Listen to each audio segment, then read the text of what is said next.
Nah, oke, membacanya kita sudahi ya. Jadi ini nggak lama-lama, sekitar 5 sampai 8 menit untuk membaca. Kemudian ada beberapa orang untuk maju ke depan. Saya ingin sedikit cerita novel yang berjudul Laskar Pelangi. Novel ini bercerita tentang suka, duka, harapan, cita-cita, kebodohan, kepintaran, dan kekonyolan yang dialami anggota Laskar Pelangi selama berada di sekolah. Pengalaman tersebut mengandung kisah yang inspiratif tentang perjuangan dan keberhasilan luar biasa untuk anak daerah Provinsi Bangka Belitung dalam meraih pendidikan dan cita-cita. Mereka mampu melahirkan semangat bersama untuk bertahan, mengobarkan semangat mereka yang selalu dialami kesulitan dalam meraih pendidikan dan cita-cita. Tapi ini tidak mengajak kita untuk mengasihi kemiskinan, melainkan mengajak kita kemiskinan dengan cara lain. Nah, teman-teman, jika teman-teman bertanya tokoh yang saya sukai dalam novel ini, saya sukai itu Kucai, yang bernama Kucai. Karena Kucai memiliki sifat.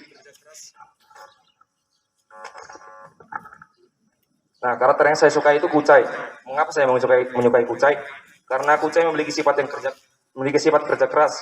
Biarpun dia memiliki kekurangan dalam tubuhnya, yaitu menderita rambut jauh karena kekurangan gizi, ia tidak pernah berhenti untuk meraih cita-citanya. Teman,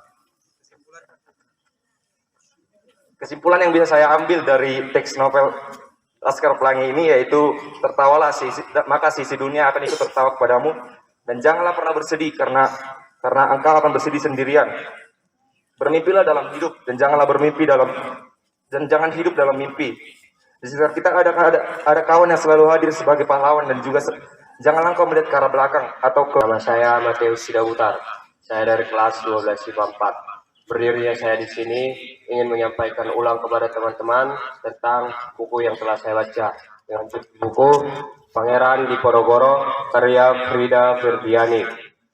Nama Pangeran Diponegoro tentunya sudah tidak asing lagi di telinga kita masing-masing. Membulatkan tekad Pangeran Diponegoro untuk melakukan suatu pemberontakan maupun suatu perlawanan pada penjajahan Belanda. Kemudian perang Diponegoro ini pun berlangsung.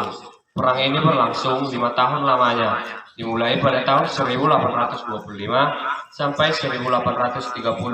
Perang ini layaknya sebuah perang di mana kedua belah pihak tidak ingin melakukan suatu. Belanda pun melakukan sebuah taktik yang dimana taktik ini dinamakan sebagai taktik Benteng Stasbel, atau Benteng Stasbel ini adalah suatu taktik yang dilakukan oleh penjajah Belanda untuk memperkecil kekuasaan daerah lawan, di mana ketika mereka menguasai satu daerah, mereka membangun suatu bangunan. Jadi di buku ini ada beberapa subbab dan juga beberapa bab. Jadi di sini saya akan memaparkan tentang bab pertama, yaitu tentang masuknya agama Islam ke Indonesia.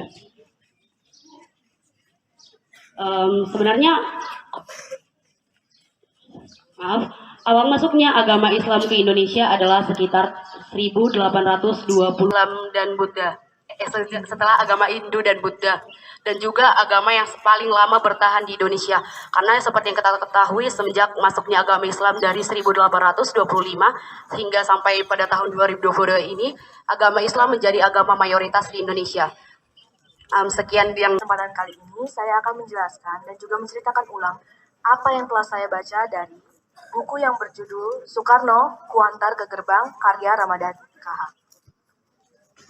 Teman-teman tentunya pasti tahu mengenai siapa itu seorang Soekarno, pelopor kemerdekaan kita dan juga presiden pertama. Saya ambil dari buku ini, kita harus menghargai kemerdekaan.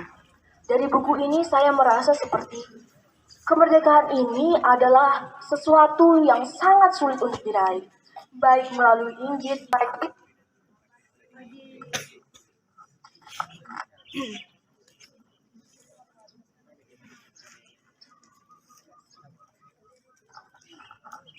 Berdirinya saya di sini, saya ingin memaparkan hal penting yang saya baca dari salah satu buku yang berjudul Rantau Muara.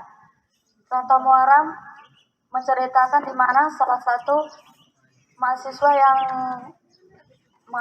yang berkuliah di salah satu universitas. Oke, baik. Terima kasih buat siswa-siswi kami dari kelas 12 IPA 4. Boleh dong tepuk tangan sekali lagi yang meriah untuk kita. Ya. Jadi saya pikir kita bisa mengambil beberapa manfaat dari pemaparan mereka tadi. Saya pun jujur, saya nggak tahu apa beberapa yang mereka paparkan tadi. Ada rantau muara, yang pernah saya baca masih hanya seputar Laskar Pelangi. Kalau selebihnya saya baru tahu tadi. Termasuk istri kedua dari Insinyur Soekarno, yang namanya tadi dipaparkan, siapa tadi Kak? Inggi Ginarsi ya, saya baru tahu ini. Gitu ya. Saya pikir banyak manfaatnya ya program literasi ini kita buat ya. Salah satunya mungkin Sabu Sami. Kita pasti bisa membaca satu buku satu minggu. Kita sebut aja inisialnya Sabu Sami. Satu buku satu minggu. Oke. Nah, terima kasih buat anak didik kami untuk